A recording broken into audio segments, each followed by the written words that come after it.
Things might look normal on the streets of Gura Ferda in southern Ethiopia, but there is tension amongst different communities living here. There have already been several massacres in this region. Some of the indigenous communities are targeting those they describe as settlers and demanding them to leave the area or face death. This is the local hospital, and behind it there are more than 100 families living here. They are survivors of a recent massacre where more than 40 people were killed.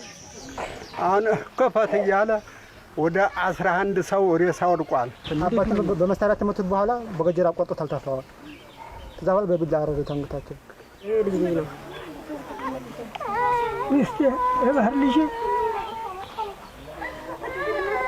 ህፃን ልጅ ይታላለች አረዱ። These people are originally from other parts of the country. They belong to some of the largest ethnic groups in Ethiopia, like Amharas. As subsistence farmers, they were moved here by the government during the Great Famine in the 80s. For most of that time, the Amharas were living here peacefully, but now the indigenous groups like Sheko say the settlers are unfairly occupying the most fertile land. እና ተኩሱ በጣም የከፋ ነው። 35 ዓመት አብረን ነው የኖርነው። አብረን እየበላን አብረን እየጠጣን አብረን ልጅም ቢድሩ ልጅም ብንድር አብረን እየተዳዳርን በዘንድሮ ዓመት ግን ምን እንደሆነ አይታወቅም ተነስተው አረዱ። ይራሉ አማራ እየተባለ አማራ ይውጣ እያሉኛ ድሆቹን አጠቃ ድሆቹን ሞት ነው። አማራ ይውጣ አማራ ይልቀቅ ነው። Since the current government led by Prime Minister Abiy Ahmed came to power in 2018, all the ethnic grievances have turned violent. Previous regimes who were more authoritarian kept this under control. Ethnic conflict is not confined to this area. It's happening all over the country. Ethiopia is divided into 10 ethnically based regions, and in almost all of them, there is communal conflict.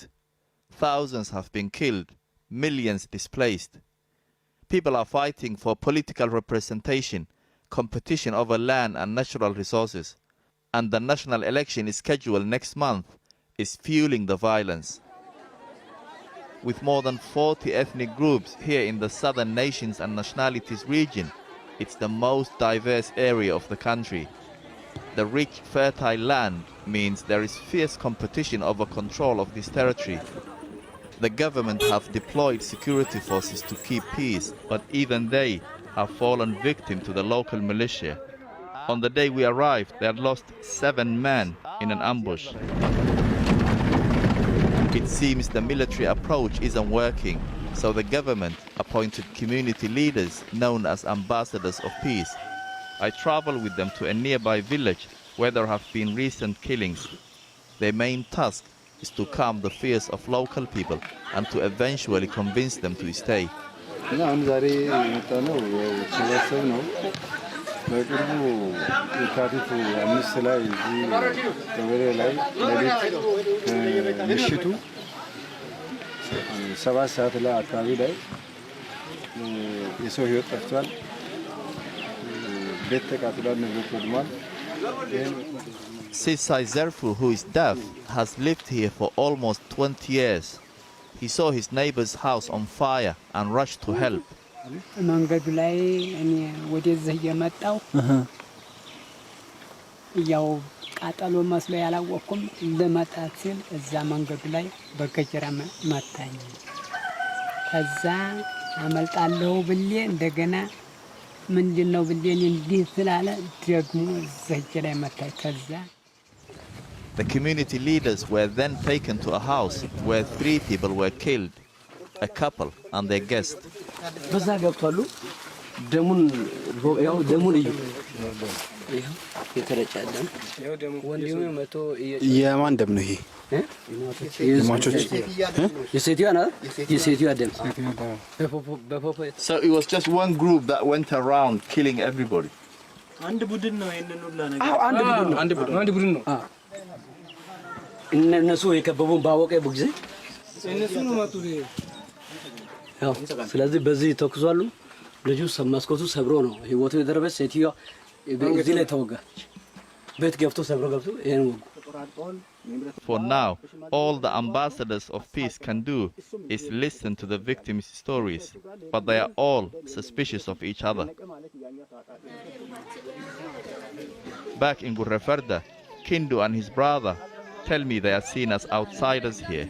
Their parents came from Amhara region, but both of them were born here. እናትና አባቴን ከዛ የእናቴ እናት የ12 ዓመት እህቴን ገለዋቸዋል በለቱ ማለት ነው። ምንም የማይሰማኝ ነገር አለ። ቢሰማኝስ ምን አቅም አለኝ? አቅም ሲኖር እኮ ከእግዚአብሔር ውጭ ማለት ነው። Haunted by the brutal murder of his loved ones, all he is left with are a couple of old photos.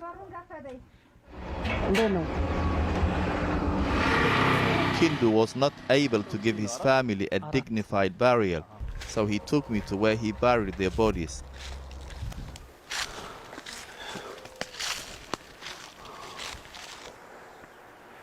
የኔ እናት የኔ አባት ከዛ እናቴ ከዛ እህቴ የእናቴ እናት አራት ሰው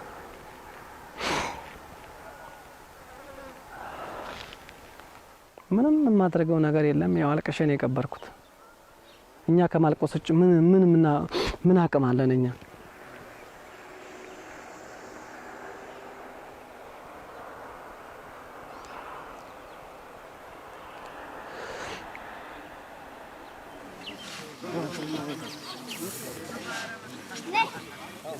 In a country with so many different ethnic groups, it's hard to address the issues of poverty, inequality, and injustices that exist between communities.